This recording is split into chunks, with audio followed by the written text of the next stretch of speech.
오늘 이 저녁 시간 함께 읽을 하나님의 말씀 시편 99편 4절에서 5절까지의 말씀입니다. 시편 99편 4절에서 5절까지의 말씀 2절밖에 되지 않아서 모두 다 같이 한 목소리로 성경 말씀 읽도록 하겠습니다. 시편 99편 4절 말씀부터 다 같이 읽도록 하겠습니다.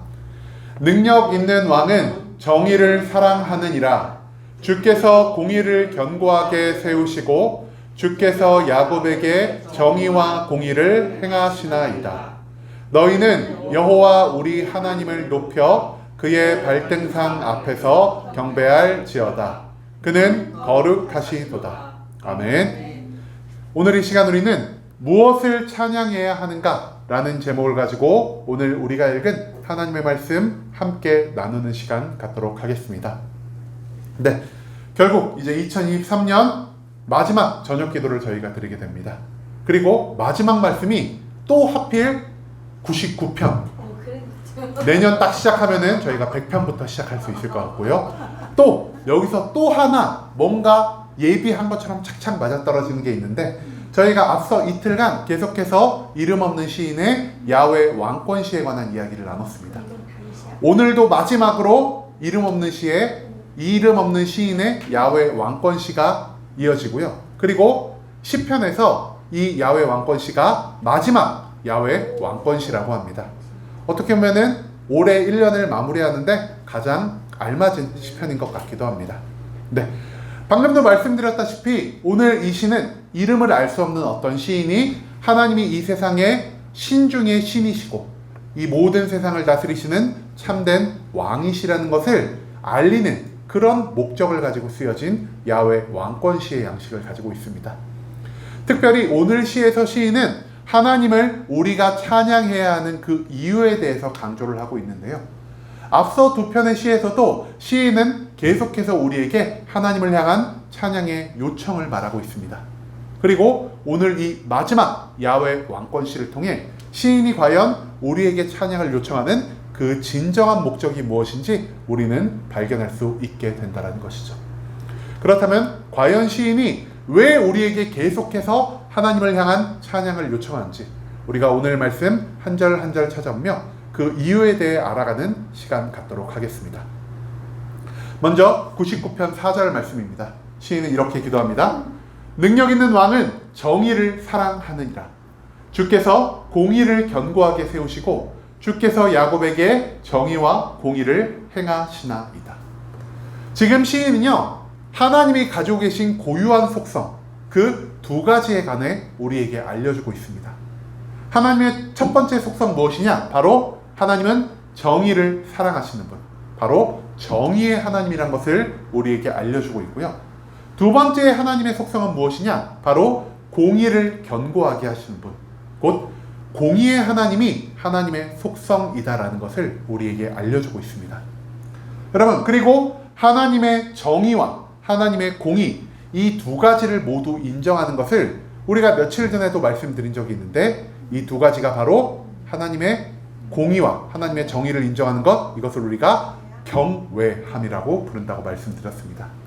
즉, 지금 시인은요, 하나님이 경외받기에 합당한 이 정의와 공의의 두 가지 속성을 모두 가지고 계신 분이란 것을 우리에게 알려주고 있습니다.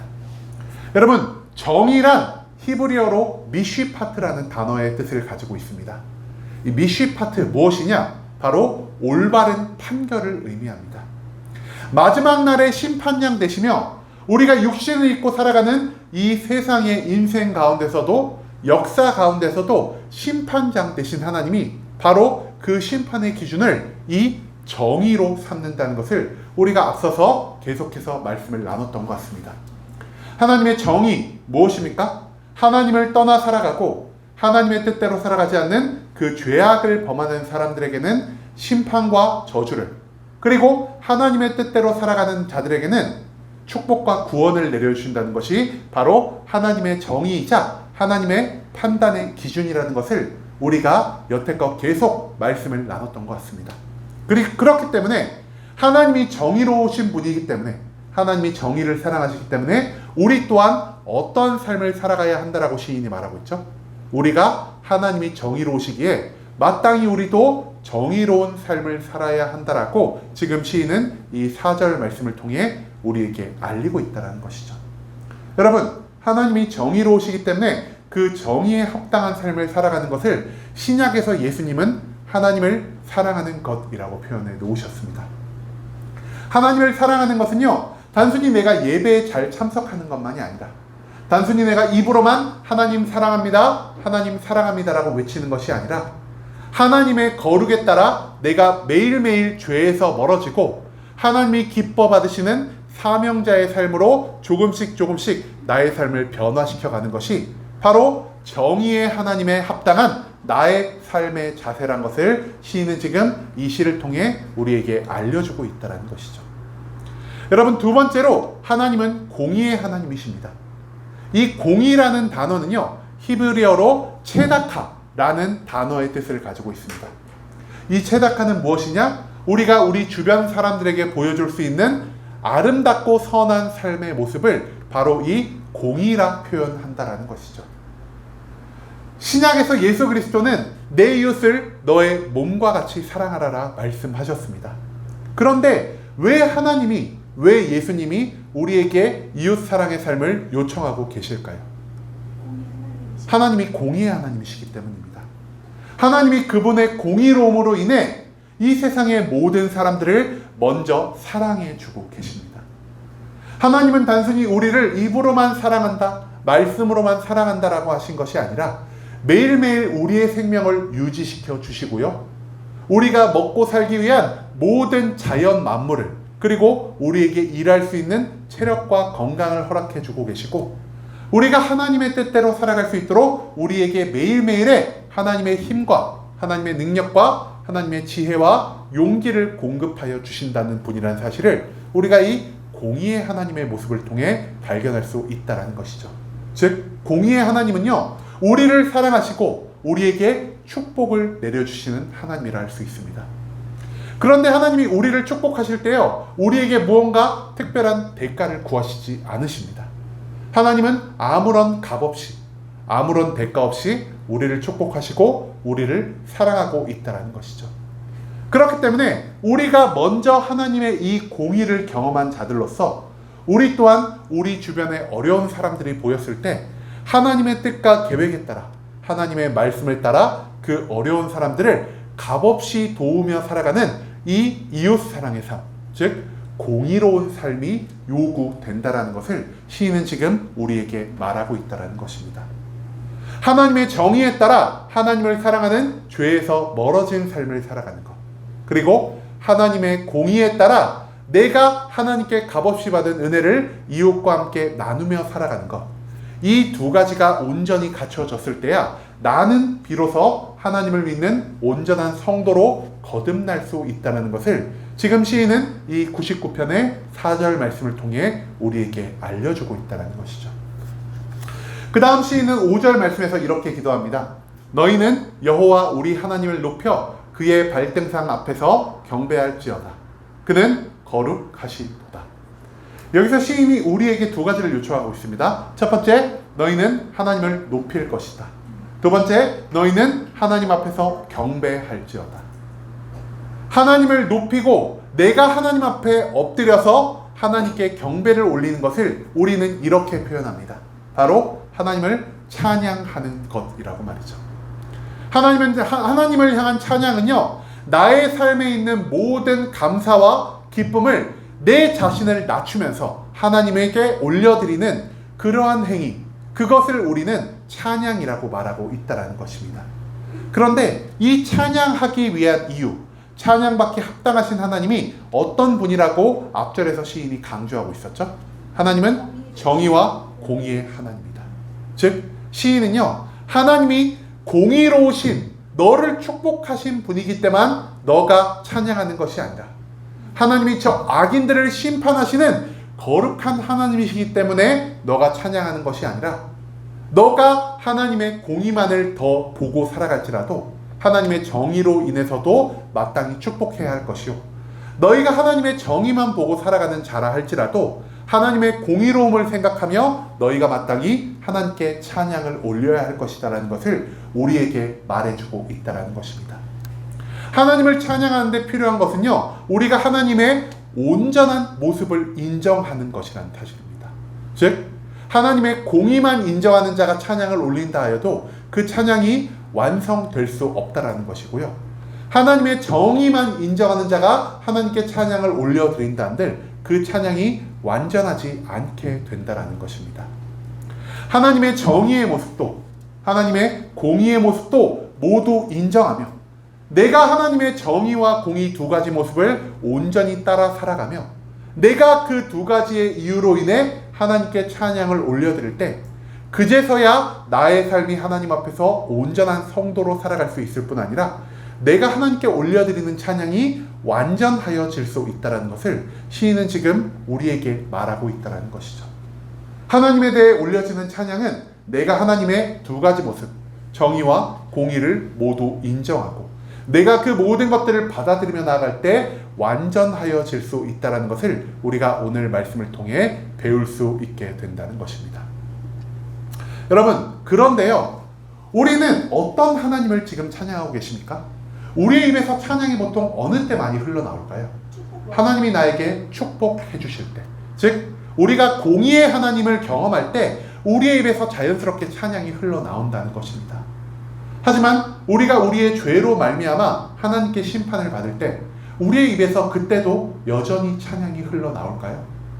우리가 고통스럽고 괴로워할 때, 특히 우리의 죄로 말미암아 우리가 하나님께 심판을 받을 때 우리는 우리의 입술로 하나님을 절대 찬양하지 않을 것입니다. 오히려 하나님께 원망하고 하나님께 불평불만하며 하나님, 내가 그동안 하나님을 이토록 열심히 믿었는데 내가 그동안 하나님께 이토록 열심히 충성했는데 왜 나에게 이런 심판을 행하십니까? 라고 하나님을 찬양하기보다 오히려 원망하는 삶의 모습을 우리가 더욱 많이 보인다는 것이죠. 우리의 찬양의 이유는요, 하나님의 공의에 치중되어 있는 경우가 너무나 많다라는 것입니다.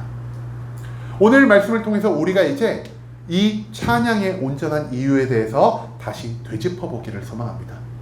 우리를 축복하실 때만 하나님이 선하신 분이 아니라 하나님이 우리를 심판하실 때도 우리의 입술 가운데서 하나님을 향한 찬양이 울려 퍼져야 한다는 것을 시인은 이 99편의 말씀을 통해 우리에게 알려주고 계신다는 것이죠. 공의의 하나님만을 인정하고 공의의 하나님만을 받아들이며 공의의 하나님만을 찬양하며 나아갈 때 우리의 찬양은 불완전한 것이 될 것이요, 우리의 신앙, 하나님을 향한 그 신앙 또한 불안정한 것이 될 것이라는 사실을 우리가 오늘 말씀을 통해 기억할 수 있게 되길 소망합니다. 여러분, 우리가 하나님의 정의를 바라보면서도 기뻐하고 즐거워할 수 있기를 소망합니다. 우리가 하나님의 정의의 모습을 기억할 때 우리는 죄에서 매일매일 나의 삶을 멀어지는 거룩한 삶을 살게 될 것이라는 사실을 우리가 정의의 하나님의 모습 속에서 발견할 수 있을 것입니다. 우리가 정의의 하나님의 모습을 믿고 살아갈 때 우리는 거룩의 삶을 살아갈 수 있을 뿐 아니라 우리의 죄를 하나님께 온전히 회개하는 삶의 모습 또한 갖출 수 있게 될 것입니다. 정의의 하나님을 떠올리며 우리가 하나님께 받을 그 어마어마한 심판을 기억할 때 우리는 매일매일 죄에서 멀어지고 하나님의 거룩에 가까이 다가가며 우리가 이제는 하나님 앞에서 온전한 회개를 올려드릴 수 있기에 우리가 그 정의의 하나님, 나를 두렵게 하시는 그 하나님으로 인해 하나님께 감사와 영광의 찬양을 올려드릴 수 있기를 소망합니다. 또한 하나님의 공의로운 분이시기 때문에 우리가 하나님께 값없이 하나님의 사랑을, 하나님의 은혜를, 하나님의 힘주심을, 하나님의 성공케 하심을 경험하였기 때문에 이제는 우리 또한 그 하나님의 공의로움으로 인해 우리가 주변 사람들에게 하나님의 사랑과 하나님의 은혜를 함께 나누며 살아가길 소망합니다. 하나님이 공의를 나에게 허락하신 이유는요, 단순히 나 혼자만 잘 먹고 잘 살기 위해서 그것을 허락하신 것이 아니라 내가 그것을 받아 나누면 나눌수록 커지는 하나님의 은혜를 내 주변으로 흘려보내게 하기 위하여 우리에게 공의의 하나님의 모습을 보이셨다는 것을 우리가 기억하길 소망합니다. 내가 하나님의 공의의 모습을 바라보고 하나님에게 받은 모든 축복과 사랑을 내 주변에 나누며 살아갈 때 하나님을 믿는 사람들, 하나님을 경험한 사람들이 더욱더 많아질 것이고 하나님을 찬양한 사람들이 더욱더 많아질 것을 기대하며 우리가 이제는 이 공의의 하나님의 모습을 바라보고 우리가 이 공의로 인해 많은 것들을 나누며 하나님께 더 큰 찬양을 올려드릴 수 있음으로 인해 기뻐하고 즐거워함에 찬양을 올려드릴 수 있기를 소망합니다. 정의의 하나님으로 인해 내가 하나님을 찬양하고 공의의 하나님으로 인해 하나님을 찬양하는 것, 이 두 가지의 모든 하나님이 나의 찬양의 이유가 되실 때 그제야 나는 하나님 앞에서 완전한 성도로서 완전한 찬양의 사람으로서 하나님 앞에 나아갈 수 있다는 것을 우리가 기억할 수 있기를 소망합니다. 이제는 내가 공의의 하나님만 바라보며 나에게 좋은 것을 허락하실 때만 내가 찬양하며 살아가는 그러한 반푼이의 신앙을 벗어나 이제는 정의와 공의의 하나님을 모두 인정하며 내가 고통스러울 때에도 내가 심판받을 때에도 그리고 내가 축복과 성공 가운데 놓여 있을 때도 이제는 모든 영광과 기쁨을 그리고 모든 감사의 제목을 하나님께 올려드릴 수 있는 참된 그리스도인으로서 참된 찬양인으로서 살아가는 순복음 함께하는 교회 모든 성도님들이 될 수 있길 간절한 마음으로 소망하겠습니다.